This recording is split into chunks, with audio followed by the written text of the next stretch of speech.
Welcome to the Jeremy and Andy Talk Movies podcast. I'm Jeremy. I'm Andy. And Andy, are you feeling awfully super this week? I'm feeling it. So this week we are getting our first taste of the, new DCU. DC 6.0. Yeah, under the guidance of James Gunn, and of course this is James Gunn's personal first undertaking in this comic book universe. Yeah. And so of course we're talking about Superman. And Superman is a pretty well-known commodity, so it's something that we were both very intrigued by to see what James Gunn was going to do with this, because as you know, you joke about it being the DCU 6.0. I mean, we've had a lot of versions of Superman. There's a lot of Superman material out there. And it was hard to imagine that there's a lot unexplored about the character. Yeah. And but we also know that James Gunn, very colorful filmmaker, and so it was interesting to see what he was going to do with a filmmaker who's known for making things that are very vibrant and lively, and a character who's known for being maybe a little bland. Yeah. So Yeah. Sure, we'll get into all that in a minute here, though. But I'll give a quick summary. I went really quick with this summary because I felt like the movie itself didn't want to take a lot of time building up. So, summary is that Superman is just a good guy trying to do good things. He is. But Lex Luthor doesn't like him and has hatched an incredibly elaborate and colorful scheme to defeat Superman. There you go. Not much else needs to be said. Andy. Yeah. Was Superman good? I liked Superman, Jeremy. I think it has a lot of flaws, and I have no doubt we'll probably get into some of them. But I think for this version of DC going forward, James Gunn is a really good fit, judging by this movie, because we've seen, the Zack Snyder Man of Steel, and that's, definitely trying to be more prestige and serious. I like Man of Steel.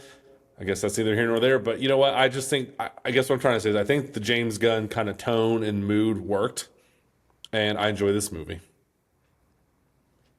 Andy, I also enjoyed this movie. Nice. As I said before, I was more curious and excited. I was honestly skeptical because I'm just like, I don't think Superman is a very interesting character. Right. And I was very surprised with how entertaining they made this Superman movie. They did a good job. It was a lot of fun. It was a lot of fun. When was the last time you were ever able to say that about a DC movie? Exactly. Have we? Yeah, exactly. Your silence says it all. So one of the things that I thought was really interesting, one of the choices of this movie, just right from the start, is that they thrust us right into the world. No backstories. Thank they trust goodness. that we either know or that we don't care. No, and it I doesn't. Think that was right. It doesn't matter. And that title card that comes up at the beginning of the movie is all we need. You're correct. James Gunn, for whatever you think about him, I think the thing that I'm most impressed with him is that he is so not afraid to make his movies weird. He does not mind. I respect him for that, but I don't know if I respect him more or if I'm more impressed that audiences have been so willing to go along with it. Right. Because I'm watching and I'm going like, is he making this Superman movie too weird to work? Yeah. And I went and saw it with some family and friends, and like my aunt really enjoyed the movie. And I was like, I can't believe that. I would have thought for sure this was too weird for her, and she would have spent the whole movie going, what is going on? I don't understand this. But somehow he does it in a way that like people are like, oh, this is just a fun ride, and just go with it. Yeah. And I think the secret to how he pulls that off is that he clearly has a good sense of humor, and so he writes this weird stuff, but he does a really smart thing where sometimes the characters aren't reacting to the weirdness, which makes you. So I mean, this isn't really a spoiler, but there's a scene where Superman and Lois Lane are just kind of having like a heart-to-heart conversation right by a window.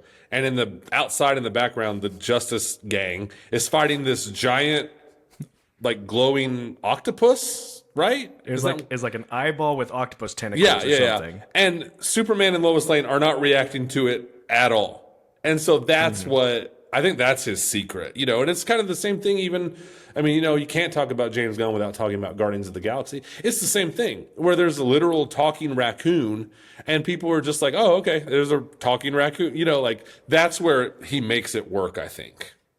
Yeah, and it just goes back to he just goes with it, and he just expects audiences to go with it, and that faith in the audience pays off because they do. They go do, with yep. him Yep. on that journey. Yep. And James Gunn just has a real, I don't even know what the right word is. Maybe almost like an earnestness about his movies. Like he's not he's not afraid to be weird, and he's also not afraid to be sappy. Like he's just kind of You're right. unapologetically sappy in his movies. I mean, all three of the Guardians of the Galaxy movies have a lot of, you know, genuine, heartfelt moments, and they're not afraid to, you know, they don't. It's not subtle. You know, they just kind of go for it. And I think when you're that committed and you're all in like that, he makes it work. He definitely comes out looking like he is a fan of the material. Yes. Like he's a filmmaker who you get a sense of like he's making a movie that he would want to see, Yeah. that he's having a lot of fun with it. And that just comes through very clearly in the film. It really does. I was watching an interview with him yesterday, and he said that one of his goals for all of his movies is when you're done, you just want to be a little bit nicer to the stranger sitting next to you in the theater. And I was like, oh, okay, that's kind of a cool thing to say. And that's what I mean when I say he just kind of has like this earnestness to him. And it's, you know, it's pretty endearing. So it so far it's working pretty well in his movies, I think. I think you're right.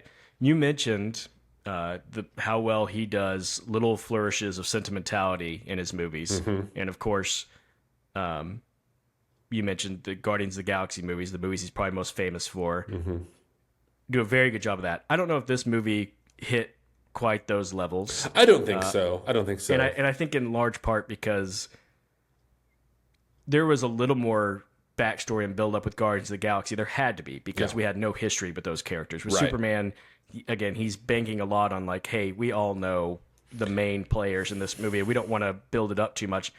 But because of that, I think sometimes the sentimental moments didn't hit very hard. You know, like I don't have much connection with this version of Clark Kent and his parents. I don't have much connection with this version of Clark Kent and Lois Lane. There were still good moments, don't get me wrong. But I thought like, you know, Guardians of the Galaxy Volume 3 was a movie that almost brought tears to my eyes, you know. And, like, and really at that point we heart. have, you know, we had almost a 10-year history with the Guardians too. So that's different. But I agree with you. But I would take that, you know, like maybe it not feeling quite as earned in Superman as it does in Guardians. I would take that over having to sit through another Superman backstory. Amen. Like I'll sacrifice, you know, the emotion not quite landing as much so that we don't have to sit it through another Superman.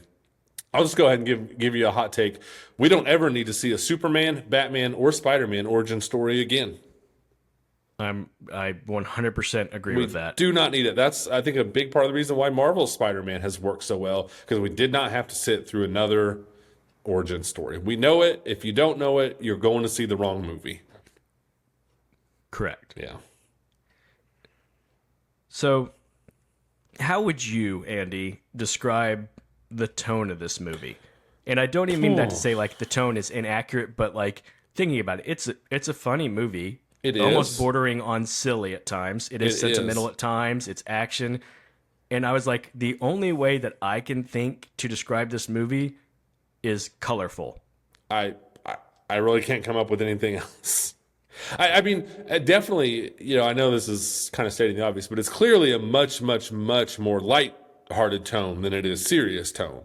I mean, and even the moments that are maybe supposed to be more serious, he doesn't let those go on for too terribly long till we get back to some lightheartedness. You know, like, again, I'm not going to give a whole lot away, but there is a point in the movie where Superman is near some kryptonite, you know, and it's like, it doesn't last real long. And then all of a sudden it's like, oh, the dog's back and boy, he's wacky. You know, like he doesn't try to be overly serious, but I don't mean that as a criticism. You know, I think that's just the whole James Gunn thing.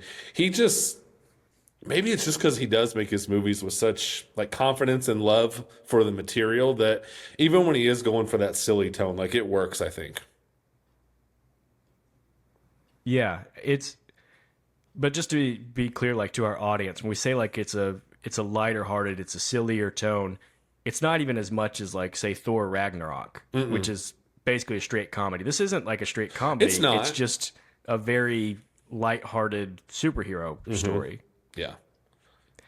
which I guess you could argue, going all the way back to the Christopher Reeve Supermans, that those were pretty goofy and lighthearted too. Oh yeah. I mean, this is not the first time they've gone in this kind of tone. I mean, it's just that Zack Snyder's tone was so different, and it's of course obviously more recent than the Christopher Reeve one. So maybe that's just more what we associate with, DC at this time. But I think James Gunn will pretty quickly turn our perceptions around. And, well, I'll save that thought for later until we get into spoilers. So Yeah.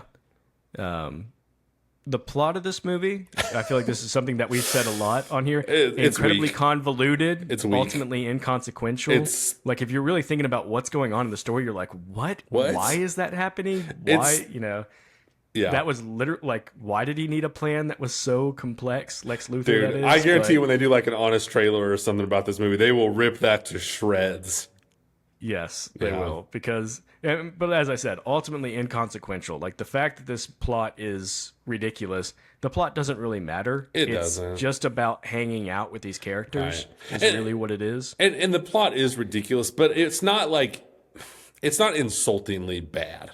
Like, it's convoluted and it's like, wait, Lex Luthor's doing what to accomplish what? But I was never like, it wasn't like Madam Web or something where it's like, I'm offended, at how stupid and lazy this is. This doesn't even come close to that level, in my opinion. But yeah, it is the classic. And to be fair, I mean, Marvel does this too, where it's like, wait, what? Like, you're doing an awful lot. I mean, like Captain America Civil War is like that. That's a movie I love. But it's like, dude has a pretty convoluted plan just to get Captain America and Iron Man ticked off at each other. Yeah, it's true. So, I mean, I don't knock this movie too much for that, but it's a weak spot for sure. Yeah. I have one more kind of big thought before going into things that might include spoilers. Uh-huh. But that's just that there is not a lot of Clark Kenting in this movie. Like, I don't think that's a bad thing. I don't think it's a bad thing either. If you're going into it and you're really interested in the dual personas of the superhero having to balance between... He does his not regular mess around with that at all. You're really only getting the one persona. It's pretty much Superman. Even when he's being Clark Kent, it's mostly Clark Kent talking to people who know he's Superman. There's very little him being Clark Kent talking to people who don't know. There's almost none of it. Like a couple of minutes early in the movie when he's It's at work. not a Daily Planet movie. No. I mean, it is very much a Superman movie. Yes. Yeah. Yeah. And again, I actually personally think it's stronger for that. I think it's much stronger for that, honestly. Yeah. So we'll go ahead and give a spoiler warning here so that we can talk about a couple of the plot things that, again, probably nothing that you can ruin too much in this movie, but just because we want people to experience it for themselves. So getting into the spoilers now. What do you think about them opening the movie with the idea of Superman suffering his first loss in a fight and crashing down into this? It was just an interesting idea to start the movie in that way. It was an interesting idea, and I think it really, really worked to the advantage of this new version of the DC universe, because it's right off the bat, it's something different, and it's not build up, build up, build up, build up, build up. It's just, it's almost, to me, it's almost like an acknowledgement from James Gunn of like, hey, I know y'all have sat through a lot of DC stuff. And we're asking you once again to give us a fresh start. So we are truly giving you that fresh start, and we are just jumping right in. I think it was intentional. I mean, obviously he wrote it, so it was. But you know what I mean? Like, I think it was a choice, and a choice that is reflective of this new jumping off point for the DC universe. Yeah, and I think it was a deliberate choice as a counter to the Man of Steel DC Henry Cavill version of Superman, where Superman was so much like a god among people. I mean, to start him off with a guy who's lost a fight and looking beat up, I think is saying right away, like, hey, we've got a little more relatable Superman here. He's a guy who struggles. And I mean, that is probably the biggest criticism of Superman. It's just like, dude, you could shoot this guy with a bazooka close range, and he doesn't even flinch. So I think it was a smart move. It kind of just automatically makes the character feel a little bit more relatable. Yeah. And then, like we were talking about with James Gunn, just expecting audiences to go with it. I mean, right from the beginning, big swings. You get a super dog. You get a Fortress of Solitude that emerges from the ice and with the Superman logo and doors open. He's got Superman robots that care for his lair.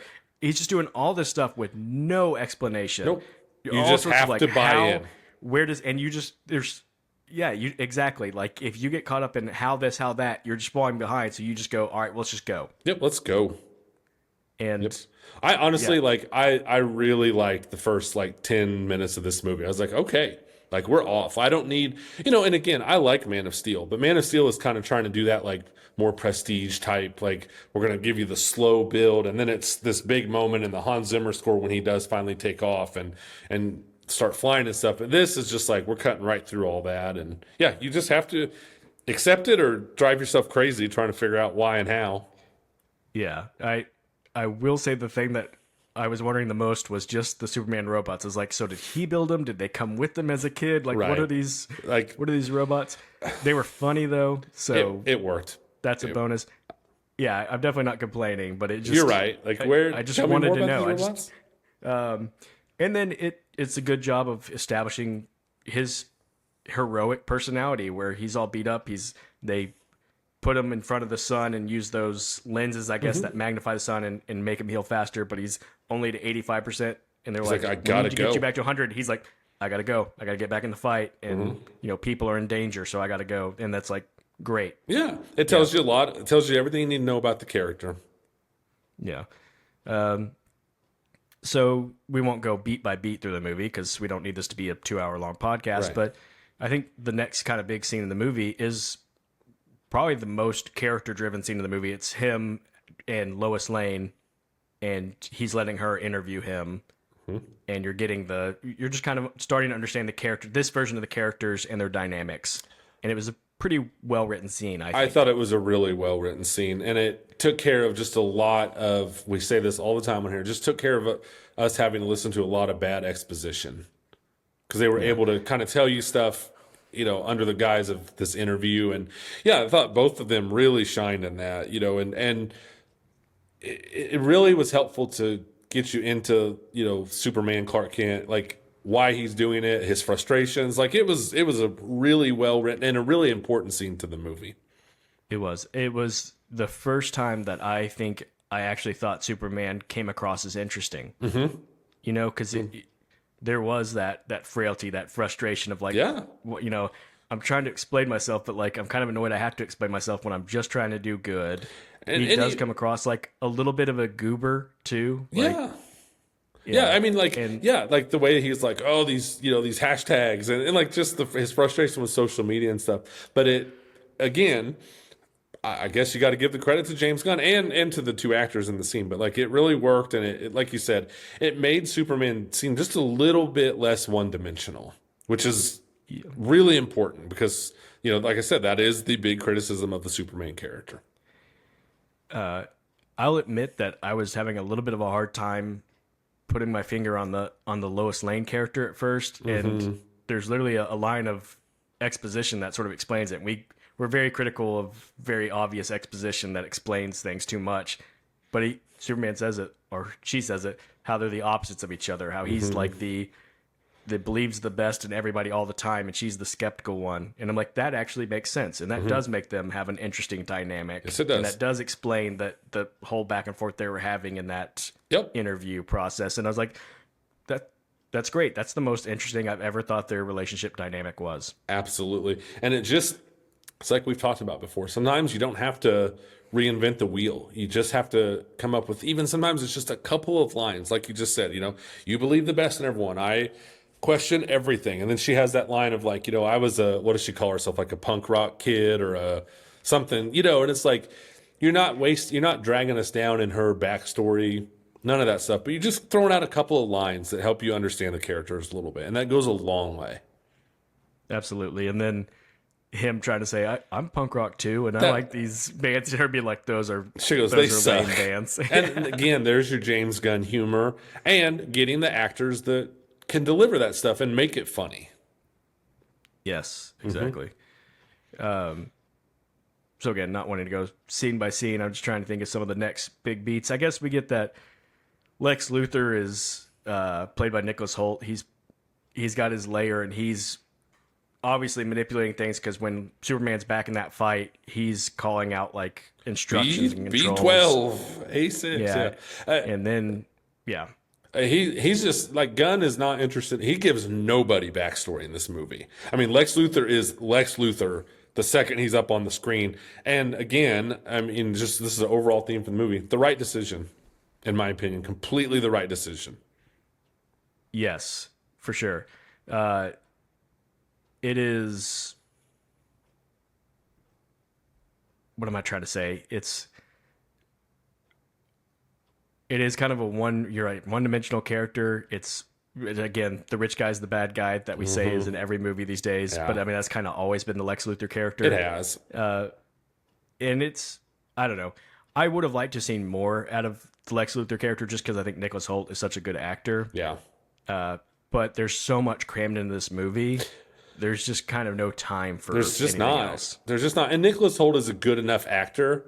Like, I do think he's really good in this, even if the character is a little one dimensional. Like, he can pull this stuff off without all the backstory and other layers to his character because he's just good enough. And, you know, like, yeah, I agree with you. It gets kind of old. Like, oh, what do you know? The rich, cocky guy who wants to take over the world is the bad guy in this movie. But it's like, you know, Nicholas Hoult pulls off like smug and I really believe that I am smarter and better than everyone. He pulls it off really well in this movie. Yes, it does. Yeah. The Justice Gang. Okay. Let's go. We got to talk about them a little bit. Yeah, we do. So it. Here's my real hot take. This is just a Mr. Terrific movie that Superman happens to be in. Yeah. So Mr. Terrific is one of the Justice Gang. Dude. We got a Guy who is a Green Guy Lantern. Gardner, yeah. Guy Gardner, and then Hawk Girl. Yeah. So. I have some Hawk Girl thoughts. Well, I'm so glad that you do. I do. So they're basically the other like superheroes, even though they're kind of friends of Superman's, but they're not. I thought all that. I honestly, it's a weird dynamic. I thought all that dynamic was really funny. Maybe just because Nathan Fillion, who's Guy Gardner, is so funny. Yeah. He maybe steals the movie. He's Dude, so good at it. he's so funny. He's really funny. But I don't have quite the DC knowledge that I do Marvel. And so Mr. Terrific didn't mean a whole lot to me. That guy is just cooking in this movie. Like, you could tell he just was like, oh, I like this part. And he just was so committed. And I thought Mr. Terrific was really, really funny and entertaining in this movie. I did too, and I was worried at first because I thought he just seems really generic and kind of like a goofy superhero character at first when he shows up.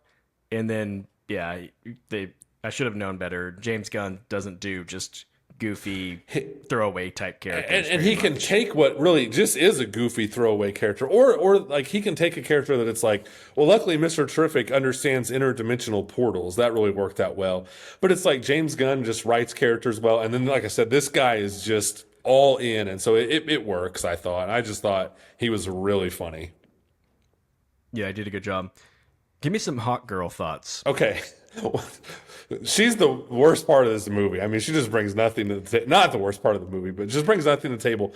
And I just... You could say worst part because it's a high bar to be the worst part. Yeah, and it was just nails on a chalkboard to me that she actually has to screech like a hawk when she's chasing people. That, for some reason, just really, really annoyed me. And I know I'm being petty and nitpicky, but that was stupid. No, you're right. Because Thank you. The Justice Gang is Guy Gardner, who's a Green Lantern who can create anything he thinks of with, you know, and you've got Mr. Terrific, who's a genius and has all this technology that can do all this stuff. And then you got Hawk Girl, who flies around, screeches like a hawk, and hits people with a mallet. Yeah, it's really stupid. I don't even know if she's super strong. I don't even know if she does anything else. It's so... It's basic. not good. And I'm not even knocking the girl who plays her. Like, she just had nothing to do. But I was like, boy, I really don't ever need to hear her make that noise again for the rest of my life. Yeah, I did feel bad for her that in a movie just chock full of people looking cool and being great. Yeah, not so much her. It's pretty lame. Yeah. But as we said, Nathan Fillion as Guy Gardner is so funny. I mean, so good. at the end when he shows up on that battlefield and he's like the kid who's got Superman flag. He's like, sorry kid, Superman couldn't make it, so you got an upgrade. Oh my And then he gosh. throws up his hands and all the green middle fingers are Dude. popping up to take out the tanks. I always love reminders that Epic. like we may sit here and dissect movies like we're fancier and intelligent, but you give me a giant Green Lantern middle finger and I'm just laughing like I'm 9 years old.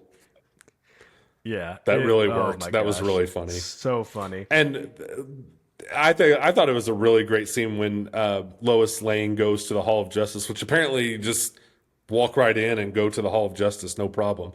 But she has some great back and forth with Nathan Fillion, and she's like, "That haircut should have been against your oath." My what? What? I don't know how he responds, but it's just really funny, and that's the stuff where James Gunn just really shines, like his writing and stuff really shines and stuff like that. Yeah, that's true. Uh, all the stuff with the like portal dimension or the pocket dimension, or whatever they call it. That's always the stuff where I'm the least It's the least interesting part of the movie. interesting things. I'm just kind of like, okay, I get it. All of this is silly, but this is the part where I'm like, okay, I don't need other dimensions. I don't love that. I don't ever love when the ending is like a world ending scenario, like the portal's ripping apart the world. Cause like, all right, I know that's not going to happen. The movie's not going to end with the portal. And so it's a lot of like tension. And I'm not going to tell you don't feel the tension. I think what I'm actually annoyed about is I feel the tension and I know I don't need to. I'm like, why am I getting all tense over this portal that's clearly not going to rip apart the world? Right. Oh yeah, and that's what I mean. yeah. At the beginning when I was saying that it's definitely it's not the strongest plot in the world, but Right. But I just think like you could completely throw that part away, and I think the movie's actually better for it. You know what I mean? Like I don't think you needed a like everything's at stake. no. And it's common in superhero movies. It's just always the thing that drives me nuts in superhero movies. As soon as I see here's where the world's at stake, that's when I start rolling my eyes. It's easy to do. I never think you need it. Like I wasn't less interested in the movie before there was a global catastrophe at stake. Exactly. But I know it's always one of those things where you think like, is there a better alternative, or does this just kind of come with the territory of superhero movies? I know, and that's probably the reality. Is it's just that's what superheroes are. They take on these super problems. Yeah. I do want to talk a little bit more about just the people who made this. Kind of go behind the scenes. So we've talked plenty about James Gunn. We've talked about how he's known for the Guardians of the Galaxy movies. I'm really surprised how not extensive his IMDb is. No, it's when I think about it, like it's the Guardians of the Galaxy movies, which he made in 2014, 17, and 23. He had the Suicide Squad kind of reboot in 2021. that's weird. The Peacemaker TV show, which was a spinoff of that, he did 5 episodes of. That's literally it. All I've seen him do is make those superhero things. And he did a when you movie think called Super. He did do that. I never saw that one. Did you? I did. It's interesting. It's starring Rainn Wilson. Rainn Wilson, from The yeah. Office. I don't know. It's certainly not bad. It's very weird. It's just super weird, and That's kind of what I gathered from it. But yeah, so when you think about that and the fact that DCU basically handed over the keys to the whole universe to him, that's a lot of trust. it was. And that video of him I was referencing earlier when he talked about you just want to be nicer to the person next to you. He even admits that he's like, man, Super. So he's like, I made Super for $3 million and it lost money, and he's like, and then after that, like, I had this meeting with Marvel and I was like, what do they want? I just made a movie that literally nobody saw. And he even talks about it where he's like, I was really surprised they gave me the reins on Guardians of the Galaxy. So, I mean, good for him. It worked. I mean, that's when Marvel just seemed like they couldn't make a bad decision, and they saw something in him and it worked perfectly for Guardians of the Galaxy. Absolutely. Yeah. Did he also direct a movie? Did he direct Slither? Or did he write that maybe? He also, this is kind of interesting, he also wrote Zack Snyder's Dawn of the Dead remake. That's right. Which I do think is a good movie. And he wrote Scooby-Doo. Like the live action Scooby-Doo. Yeah, that's true. He did write Slither. You're correct. Did he direct it or he just wrote it? I think he just wrote it. Okay. Yeah. Yeah.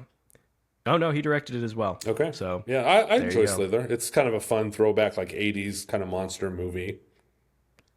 Yeah, another one that I missed though. Yeah, I So enjoyed it. shame on me. All right, David Cornsweet played Superman in this movie. Yeah. I had seen him in two things previously. He was in the movie Pearl.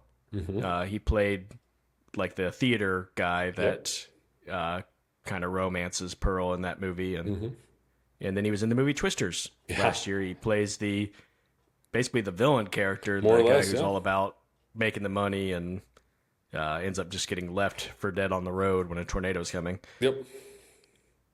I was really impressed with him in this movie. I think he did a really good job. I think I he did a really good job. yeah. He really does portray that sweetness and that kindness just right. He's never over the top where it's like, oh my gosh, this guy's a doofus. Like he rides that line really well. I mean, he looks, you obviously you sign on to play Superman, you go get yourself in incredible shape. But I mean, he looks the part and he does a good job. And when he is Clark Kent, which is not a lot in this movie, like you said, but he doesn't like they don't take it so far. Like a lot of times, like when Christopher Reeves Clark Kent, like he's like tripping and falling. Like he is such a clown almost. And I thought this version and helped of course by his performance. Like I thought he just rode that line really well. Yeah. I think it's interesting that after this performance, my thought was like, man, is David Cornsweet going to be like a star, like a star? Yeah, he seems to have a lot of charisma. He's And he's not as he's not as new as you would think. Like for me, only having seen him in those couple of things and it feeling like he's new, he's one of those guys who's been around acting for a long time, just not really in things people have been seeing.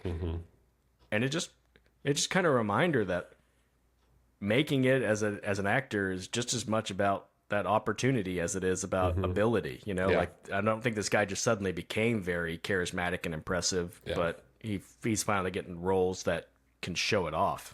I'm really happy for him because he does a really, really good job. And like you said, in that interview scene with him and Lois Lane, like when he does get frustrated, that comes across as really good acting.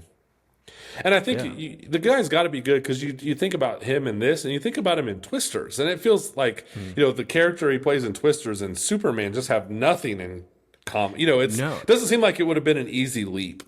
As well as the character he played in Pearl, which I remember thinking that this guy's good. He's got something when I watched him in Pearl. It's not even a giant part, but he's playing a guy who's, when does that story take place? Like in the 40s? 40s, I And believe, he's, yeah. Got that slick back hair and mustache. And he kind of talks like he's from the 40s and is a little bit of he's kind of playing a bit of a sleazeball in both movies.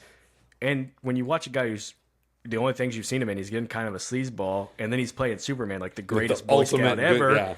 You're like, holy cow, he's equally believable at both. Yep. That's some talent. Absolutely. And I've seen a lot of clips on YouTube and stuff of him, of David Cornsweet doing like press and stuff for Superman. He just comes across as super likable.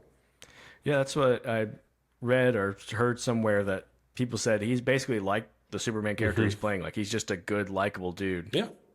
Yep. Good on him. I have no notes for his performance in this movie. Yeah. Rachel Brosnahan plays Lois Lane. Yeah. I know her from the show The Marvelous Mrs. Maisel. Yeah. And that was a show from 2017 to 2023. I think it's one of the great, I wouldn't call it a sitcom, whatever it is, just a great show performances I've seen in a long time. And I'm kind of amazed that's really all that she's done that's been big. Yeah. I mean, when I looked at her IMDb, it's like that, and she had a very small part in The Amateur earlier this year, where she's the wife that gets killed. Yeah. And so it's like, I'm really glad to see her get something else, just so I can even see, like, hey, you were really good in this one role of this show for 5 years. Are you that good, or did you just have that one character in you? And I think that this was a bit of a tough part because outside of that interview scene, there's very little to do.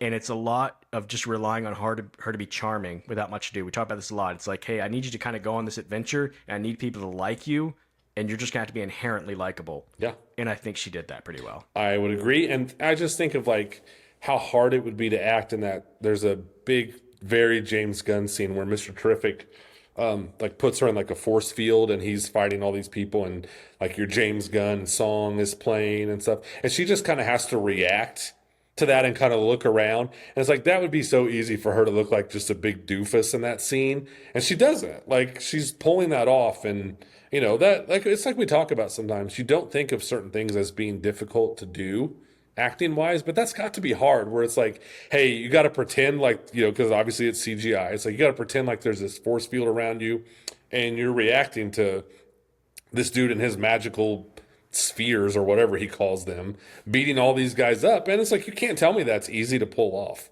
And she does. I can tell you, he definitely doesn't call them circles. No, he does not. Do not call them circles. He's like, they're three-dimensional. But I'm just agreeing with you. Like she does a good job. And you're right. She doesn't have a lot of like, you know, here's your big moment. She just kind of has to have a vibe throughout this whole movie. And she does. Yeah. Nicholas Hoult, we've already mentioned, plays Lex Luthor. He's been acting for forever. Yeah. He's been in superhero movies before. I kind of forgot about this, that he was Beast in the X-Men movies. I know, right? I think like 4 of them between 2011 and 2019. He was in Mad Max Fury Road, which is one of my favorite movies. He was in The Menu a couple of years ago, as we talked about. And then last year he was really active and busy. He was in he did 3 movies back to back to back. He did Nosferatu, The Order, and Juror Number 2. And by back, I mean like he filmed them back to back to back. Like he left one set, went right to the other, and filmed the other one, and then did this one. So he's very busy.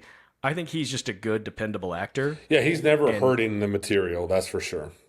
Yeah, he was, as we said, you know, being able to name all that he was in and how much he's been acting. He was the highest paid actor in this movie, which is always interesting. You know that, and it's actually kind of I think a tradition in superhero movies because Gene Hackman, I'm sure, was paid more than Christopher Reeve. I guarantee it. I'm sure that Kevin Spacey was paid more than Brandon Routh when he did it, and you know, it just wouldn't be an uncommon thing. Nope. But yeah, like you said, there's not a lot to do, so I think getting a good actor in there is very important. Just to sell all the scenes. He's a guy who he commits. Oh, I mean, he plays it with an intensity and an energy that you need in the scenes.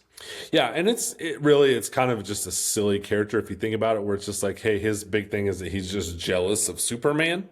So it's like if you don't have someone being a really, really good actor, like it's going to become very noticeable how honestly just kind of stupid that character is, you know. And then, you know, when like he's giving those orders, he's like 1A, 1A, 1A, and he's telling him just to keep punching Superman. It's like you gotta be all in, and he is. And like I said, he's a good enough actor where it's like I didn't spend a whole lot of time thinking about how just kind of silly it is, you know, the whole thing. And like he's got moments that are good, you know. Like at one point, towards the beginning, he breaks into the Fortress Assault and he's just like Superman, you know, like he just kind of mumbles it under his breath, and it's like, yeah, he's checking the villain boxes, but he's a really good actor, so it's elevating it. Right. And the final thing about him is just that surprisingly he looks pretty good with a shaved head. He does. He really pulls it off.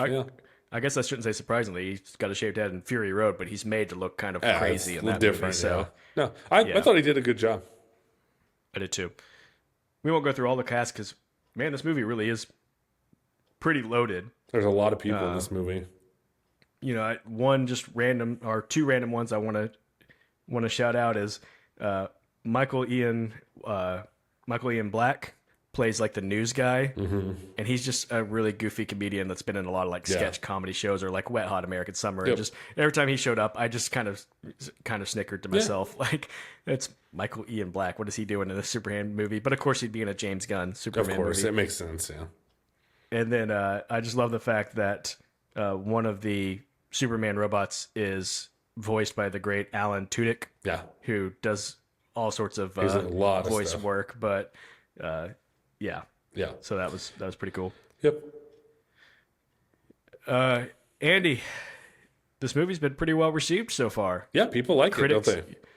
Critics have given it 82%. Audience is 94%. Yeah. And once again, that just goes back to me like, I am really shocked that James Gunn was able to make such a weird movie so universally acceptable. It's kind of his thing, man. You're right. That's just kind of what he does. And he does it well. Yeah, so like my dad had mentioned that he was interested in seeing the movie, and I said, Dad, honestly, like I don't know whether to tell you I think you'll like it or not. I said there are parts of it where I go, if this movie's too weird, there's no way my dad's gonna like it. Yeah. And yet, like I said, my aunt liked it, and plenty of other people that I didn't expect to like it have liked it. So I'm like, maybe it's just, maybe I don't give people enough credit, Andy. That's what I'm gathering. No, I don't think so, because this is a hard. I was in the same boat. I went to see it the second time. I've seen it twice. The second time was with my dad, and I was like, I don't know. Like at one point in this movie, they're floating down like a rainbow river, in an inner dimension, and I'm like, I don't know, my dad's gonna like this, and he did. So no, I don't think it's you at all. I mean, we talked about it plenty. James Gunn's just a strange dude who makes strange movies. Yeah. The budget on this movie was about 225 million, but a lot of people say it's more like 363 when you tack on a lot of Yeah, I've seen a lot of conflicting reports. So I don't know. I don't know what it costs, but Andy, can you tell us a little bit about what it's making? Yeah, worldwide it made over $200 million. It seems like, what I was reading before we started the pod, like DC Studios is pretty happy with that. And, like you said, people do seem to like this movie. I think it'll have a decent holdover. So I think it's going to be considered a successful start for this new DC world. Yeah, I think it's going to get positive word of mouth. I also don't think that next week's releases. I don't think I Know What You Did Last Summer is going to make a big dent in Superman. Yeah, it's that in Eddington, right? Yeah, is that that's Eddington. But yeah, nothing that's going to take away from Superman. Release. Yeah. I think it's going to end up doing well, and it's got enough of that James Gunn, like, I put this cool song in, and it kind of ends with a cool upbeat song, and I just think people will be like, you know what, I'll go watch that again. That's pretty fun. Yeah, it's a pendulum swing. I'm sure at some point we'll get enough of like the fun, goofy superheroes, and we'll want more serious again. But for a while there, everything just went so serious with superhero movies. I think people are just enjoying having fun with superheroes again. I think so too. And truthfully, I did. It was like, and I also really appreciated the 2-hour runtime. You can do that when you don't feel like you have to tell everybody's backstory. You just get right into it. So I thought that worked really well too. Absolutely. All right, Andy, I want to end by playing a little bit of a game with you. Okay. A game I did not prepare you for, I know. It's okay. But what I want to do is I want to do a multiple choice best cast through the Superman movie history. So I'm leaving out Superman shows, but so we've got Superman, the original 1978 versions and the sequels. We've got Superman Returns, which Bryan Singer did. Yeah. I'll tell you right now, that's the one I'm least familiar with. I think I've seen that movie one time. Same. We've got the Man of Steel versions of it with, which obviously Zack Snyder oversaw. And then we've got this one. And so we're just going to go through some of the characters that exist in all of these and just say, if you were handpicking your best version of these characters, from different movies, what would you go with? So as I said, in the original Superman, this is of course the main one. We've got Christopher Reeve. In Superman Returns, we've got Brandon Routh. In Man of Steel, we've got Henry Cavill. And then in this Superman, we've got David Corenswet.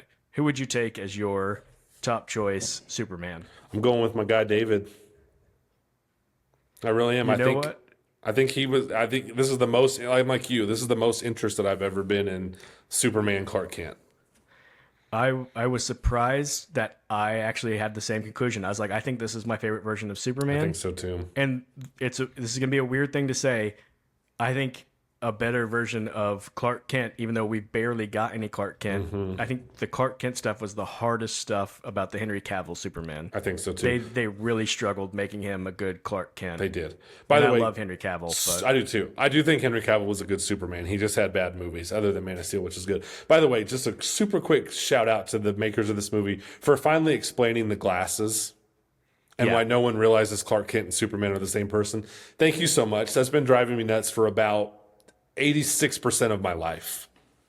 So that was a big weight off my shoulders. All right. Lois Lane. From the original Superman movies, we've got Margot Kidder. We've got Kate Bosworth from Superman Returns. We've got Amy Adams from Man of Steel. And we've got Rachel Brosnahan from this Superman movie. I'm tempted to say Amy Adams just because we had more of a history with Amy Adams by the time Man of Steel came out. So you're just more inclined to be interested in her. That's not at all an insult towards Rachel, however you say her last name, because I do think she did good. I'll probably go with Amy Adams. See, on this one, I'm going to go with Margot Kidder. And I think really the only reason why is I was like, I don't know why I'm picking her. She makes the most sense as Lois Lane to me. I think it's because a newspaper reporter just makes more sense when they look like somebody from the 70s. Yes, you're probably right. Not that we don't have newspapers still, but Yeah. I don't know.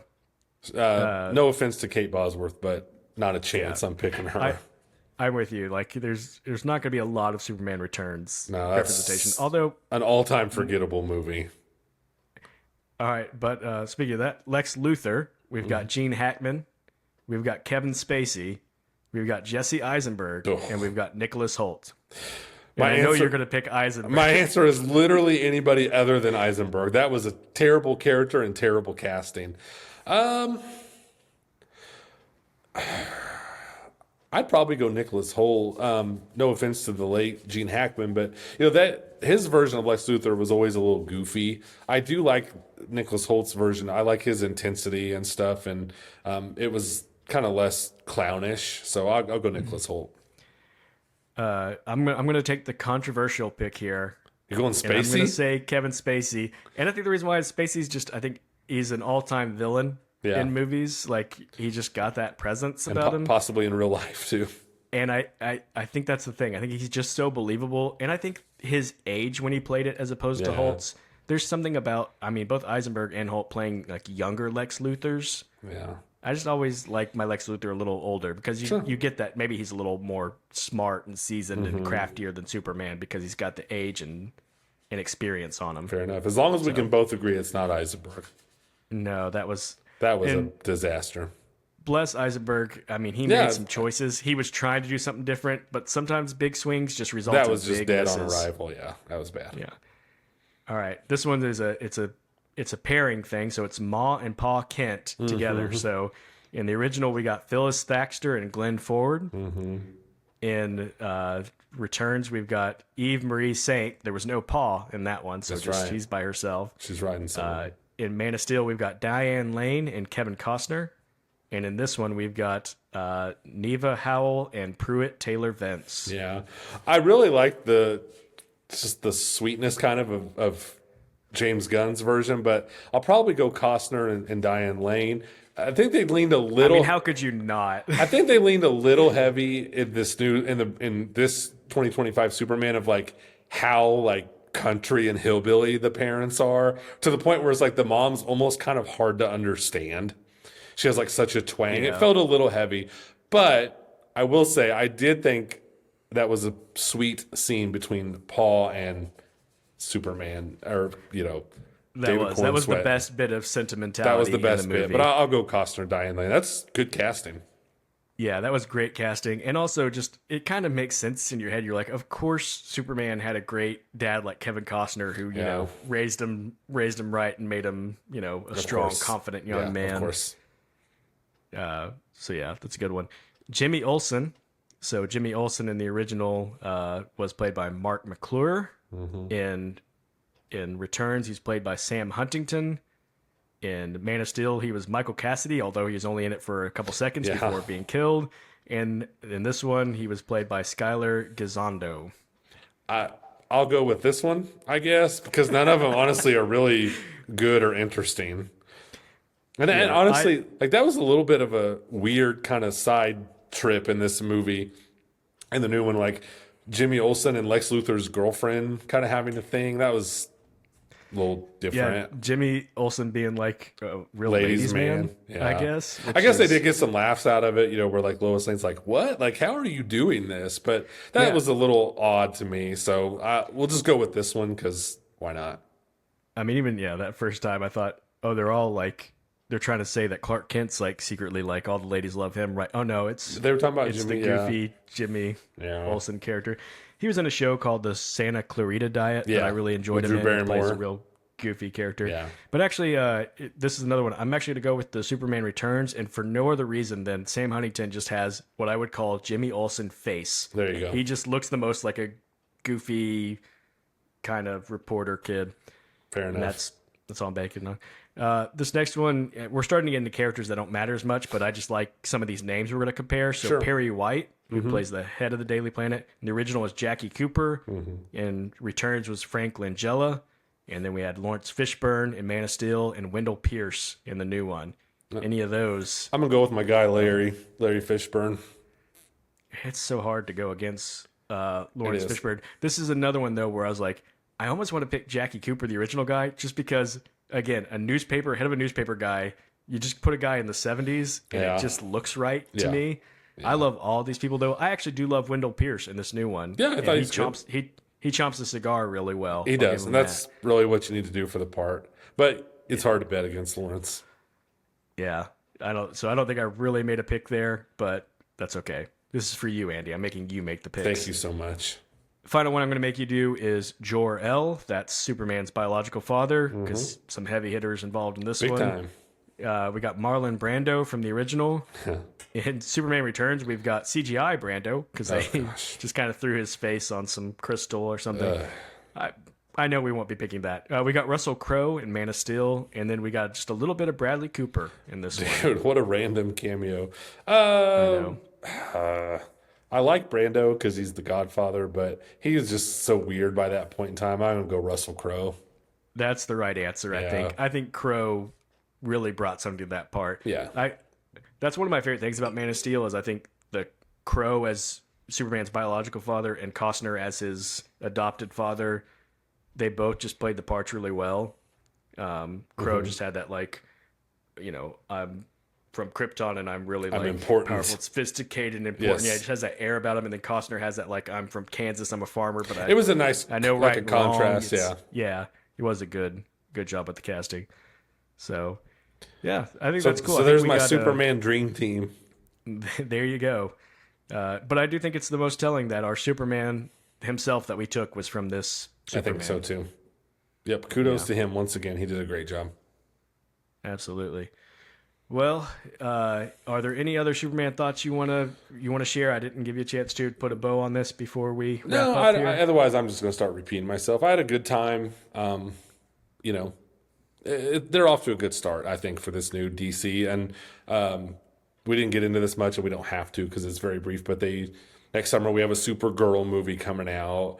They do show Supergirl towards the end of this movie, and it does seem like they're trying to be different. Like she's not just another Superman. Like she's young and she's kind of a punk and has an attitude and stuff. So I'm not going to say like I'm dying for a Supergirl movie, but I will go check it out and see how this DC world progresses. I guess I do have two things to throw at you real quick. Okay. Because we didn't really talk about it very much. Crypto, the dog. How'd you feel about him?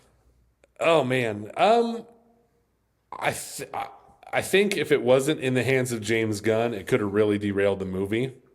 I thought he handled it about as good as you can, and I thought they used it. He does kind of become like a plot point of convenience, where it's just like, oh, how am I going to get out of this? Oh, here's Crypto, And luckily for everyone involved, Crypto wants to attack Lex Luthor's little floating camera thingamajiggies. It didn't hurt the movie to me, And it's hard to root against like a dog. But yet at the same time, I wouldn't really hold it against someone if they were like, Crypto was stupid. So it didn't bother me.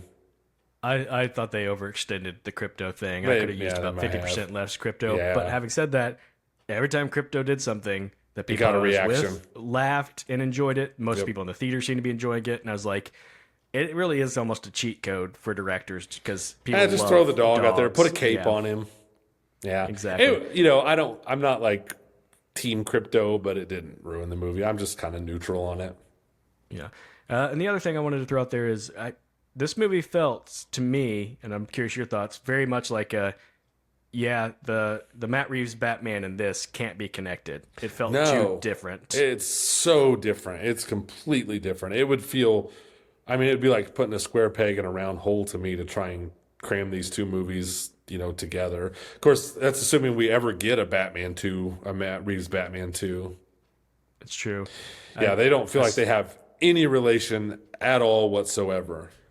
Yeah, I saw somebody online saying like, "Man, now we just need this, this movie," and it was a picture of that Superman and Matt Reeves Batman. I was like, how in the world would How you would ever we ever bridge do these that? two? I don't think we need that.